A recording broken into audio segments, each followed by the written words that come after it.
नमो तस् भगवतो अरहतो सम्मा संबुद्दस्स। नमो तस् भगवतो अरहतो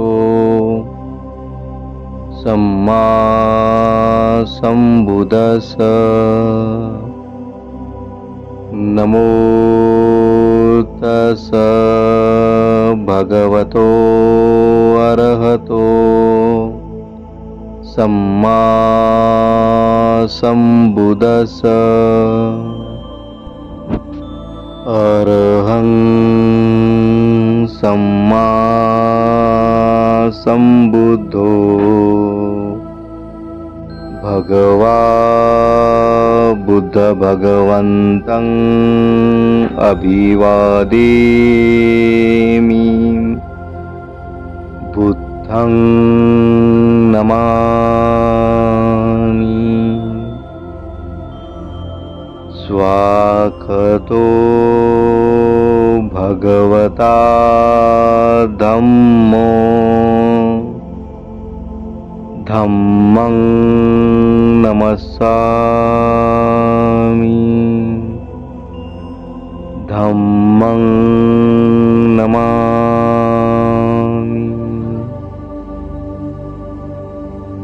सुपटिपन्नो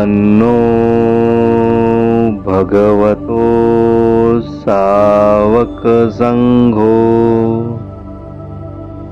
संघं नमामि।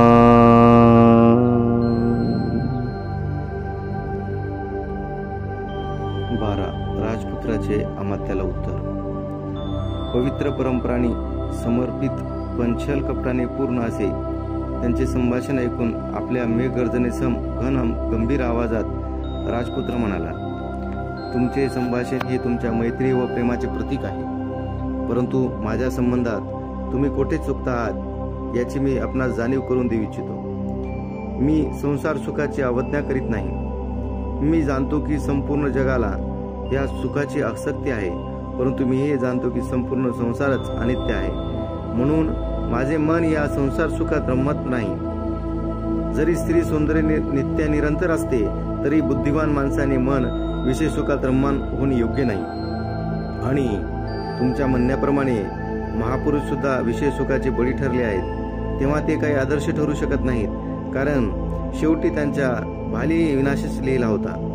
विनाशात सांसारिक सुखभोगाच्या आसक्तीत किंवा आत्मसंयमविहीन जीवनात महानता शोधणे व्यर्थ आहे. आणि तुम्ही असे सूचित करीत आहात की स्त्रीला छलकपटाने जिंकावे.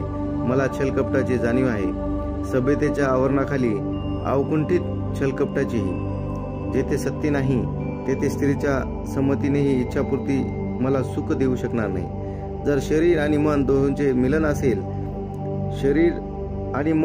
मिलन नसेल तर असे सुख काय कामाचे.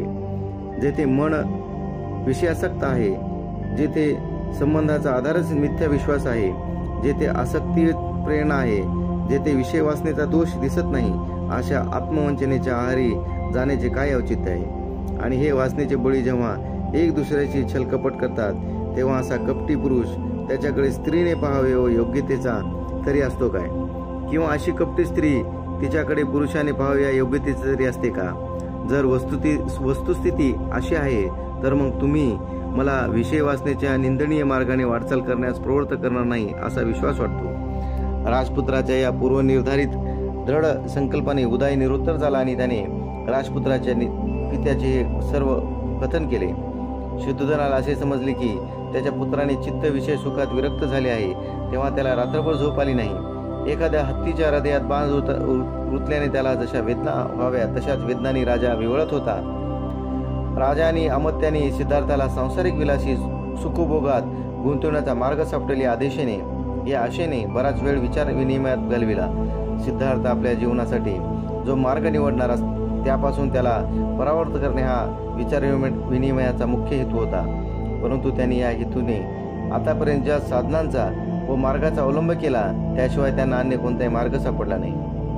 पुष्पमाला आणि अलंकार याची व्यर्थता सिद्ध झाल्याने त्याने कलाकौशल्य आणि हातभाव निष्प्रभ ठरल्याने अनुरागपूर्ण हृदयाने युक्त अशा युवतीने अंतःपुर विसर्जित करण्याचा निर्णय घेतला. 13. शाक्य संघात दीक्षा. शाक्याचा आपला संघ होता. 20 वर्षाच्या वयानंतर प्रत्येक शाक्य युवकाला शाक्य संघाची दीक्षा दिली जात असे. दीक्षित झाल्यावर तो युवक शाक्य संघाचा सदस्य होत असे. सिद्धार्थ गौतमाचे वय 30 वर्ष पूर्ण झाले होते. संघात दीक्षित होण्याची आणि संघाचे सदस्यत्व प्राप्त करण्याची सिद्धार्थाकरता ही योग्य वेळ होती. शाक्याचे एक सभागृह होते. त्याला ते संथागार म्हणत. हे संथागार कपिल व वस्तू नगरीत होते. संघाच्या सभा संथागारात आयोजित होत असत. सिद्धार्थाला शाक्य संघात दीक्षित करण्याच्या हेतूने शुद्धोधनाने शाक्य पुरोहितास संघाची सभा आयोजित करण्यास सुचविले. त्यानुसार कपिल वस्तूच्या संथागारात शाक्याची सभा आयोजित करण्यात आली. संघाच्या सभेत पुरोहिताने सिद्धार्थाला संघाचे सदस्यत्व बहाल करण्याचा प्रस्ताव सादर केला.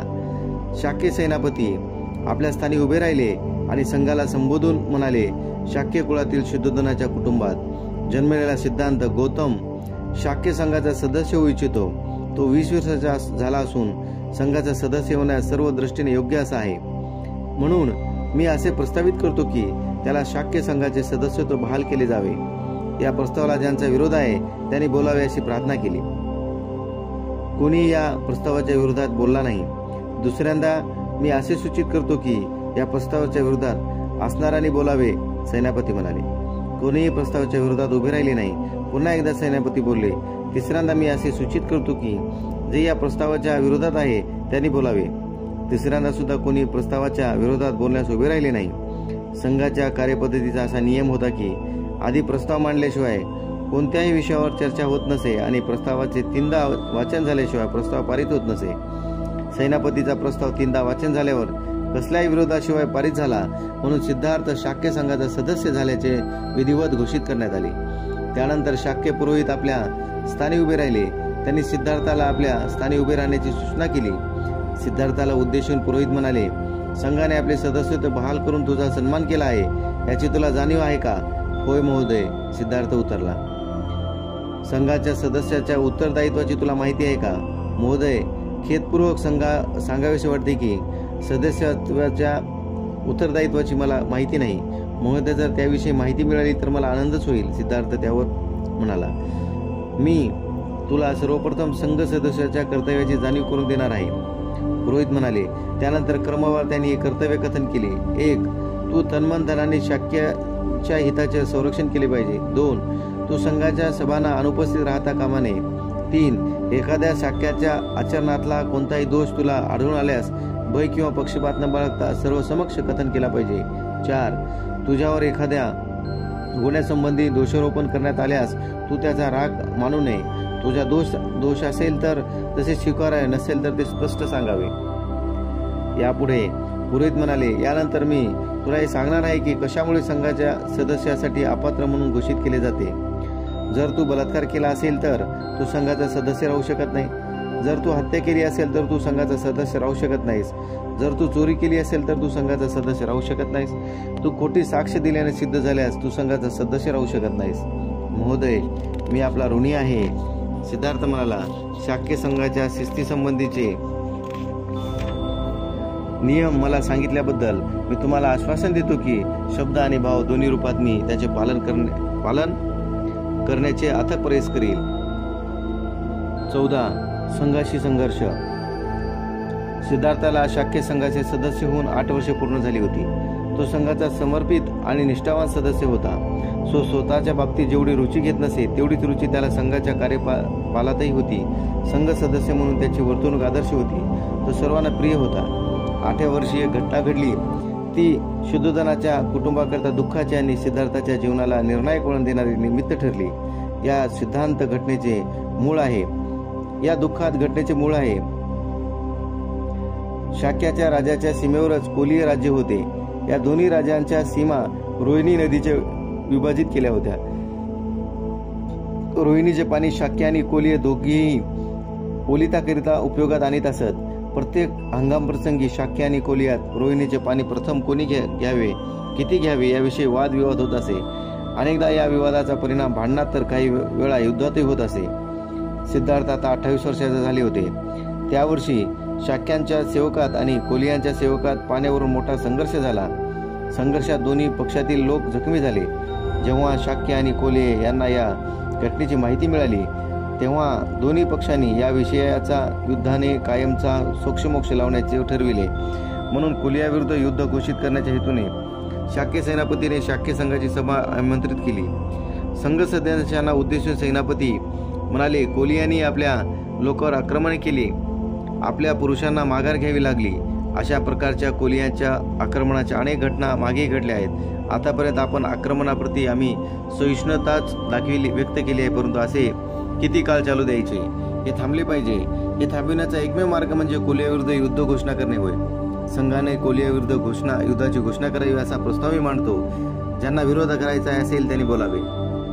सिद्धार्थ गौतम आपल्या स्थानी उभा राहिला आणि म्हणाले, मी या प्रस्तावाचा विरोध करतो. युद्ध हे कोणत्याही समस्येचे समाधान नाही. युद्ध घोषणा केल्याने आपला हेतू सफल होणार नाही. युद्धाने दुसऱ्या युद्धाची बीजे मात्र पेरली जातात. जो दुसऱ्याची हत्या करतो त्याला त्याची हत्या करणारा दुसरा कोणीतरी भेटतोच. विजेत्यालाही त्याच्यावर विजय मिळवणारा भेटतोच. जो दुसऱ्याला लुटतो त्यालाही लुटले जाते. सिद्धार्थ गौतम पुढे म्हणतात, मला असे वाटते की संघाने कोलियाविरुद्ध युद्ध घोषणा करण्याची घाई करू नये. प्रथम कोणत्या पक्षाला दोष आहे हे प्रस्थापित करण्यासाठी काळजीपूर्वक चौकशी होणे आवश्यक आहे. प्रथम आपल्या माणसांनीच आक्रमण केल्याचे मी ऐकले आहे. हे सत्य असेल तर आपण सुद्धा दोषमुक्त नाही हे सिद्ध होते. सेनापती यावर म्हणाले, होय, आमच्या माणसांनीच आक्रमण केले, पण येथे विसरले जाऊ नये की यावेळी प्रथम पाणी घेण्याची आमची पाळी होती. सिद्धार्थ गौतम म्हणाले, हे आम्ही पूर्णपणे दोषमुक्त नाही हेच दर्शविते. म्हणून मी असा प्रस्ताव मांडतो की आपण आपली 2 माणसे निवडावी. कोलियांना सूचित करावे की त्यांना त्यांची 2 माणसे निवडावी. या दोघांनी मिळून एक 5वा माणूस निवडावा आणि या 5ही माणसांनी मिळून हा विवाह संपुष्टात आणावा. मूळ प्रस्तावाला सिद्धार्थाने ही दुरुस्ती सुचवली होती. तिला विधिवत अनुमोदन दिले गेले, परंतु सेनापतींनी या दुरुस्तीला विरोध केला. ते म्हणाले, कोलियांना कठोर शिक्षा दिल्याशिवाय त्यांचा उपद्रव कधीच थांबणार नाही. म्हणून मूळ प्रस्ताव आणि त्यावरील दुरुस्ती प्रस्ताव दोन्ही मताला टाकण्यात आले. सिद्धार्थाने मांडलेला दुरुस्ती प्रस्ताव प्रथम मतास टाकण्यात आला आणि तो प्रचंड बहुमताने फेटाळण्यात आल्याने घोषित करण्यात आले. सेनापतींनी नंतर आपला प्रस्ताव मतास टाकला. सिद्धार्थ गौतम पुन्हा त्या प्रस्तावाला विरोध करण्यास उभा राहिला. तो म्हणाला, मी संघाला प्रार्थना करतो की संघाने हा प्रस्ताव स्वीकारू नये. शाक्य आणि कोले एकमेकांचे निकट संबंधी आहेत. त्यांनी एक दुसऱ्याला नष्ट करणे शहाणपणाचे ठरणार नाही. सिद्धार्थ गौतमाच्या प्रार्थनेचा सेनापतींनी प्रतिवाद केला. त्यांनी यावर भर दिला की युद्धात क्षत्रिय, स्वकीय किंवा परकीय असा भेद नाही करीत नसतात. त्यांनी आपल्या राज्यासाठी स्वकीयांशी जरी लढावे लागले तरी लढलेच पाहिजे. यज्ञ करणे हा ब्राह्मणाचा धर्म आहे, तर युद्ध करणे हा क्षत्रियाचा धर्म आहे. व्यापार उद्यम हा वैश्याचा धर्म आहे. सेवा करणे हा शूद्राचा धर्म आहे. प्रत्येक वर्गाने आपल्या धर्माप्रमाणे कर्म करणे यातच त्या वर्गाचे कल्याण आहे. हीच शास्त्राची आज्ञा आहे. सिद्धार्थ यावर म्हणाले, धर्म मला जो समजला तो असा आहे की शत्रुत्वाने शत्रुत्वाचा नाश होत नाही. शत्रुत्वावर एक फक्त मैत्रिणीच विजय संपादन करता येतो. अत्यंत अस्वस्थ होऊन सेनापती म्हणाले, या क्षणी तत्वज्ञानमूलक दार्शनिक स्वरूपाची चर्चा करण्याची कोणती आवश्यकता नाही. मूळ मुद्दा असा आहे की सिद्धार्थाचा माझ्या प्रस्तावाला विरोध आहे. माझा प्रस्ताव मताला टाकावा व त्यावर संघाची प्रतिक्रिया जाणून घ्यावी. अशा प्रकारे सेनापतींनी आपला प्रस्ताव मताला टाकला. तो प्रस्ताव प्रचंड बहुमताने पारित झाल्याने घोषित करण्यात आले.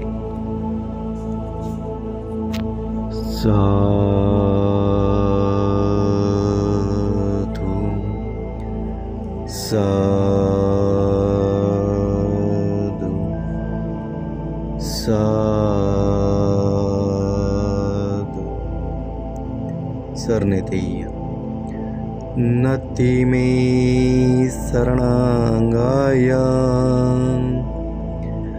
बुद्धो मे शरणांगवरं एतेन सज्जवज्जेन होतु मे जयमंगल. नति मे शरणांगाय धम्मो मे शरणांगवरं एतेन सज्जवज्जेन होतु मे जयमङ्गलम् नत्थि मे शरणाङ्गाय संघो मे शरणाङ्गवरम् एतेन सज्जवज्जेन होतु मे जयमङ्गलम् साधु साधु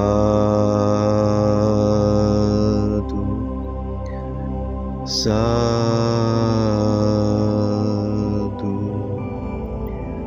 बुद्धं नमामि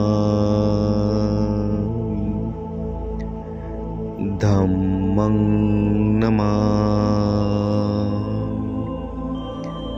संघं नमामि अहं वन्दामि सर्वदा।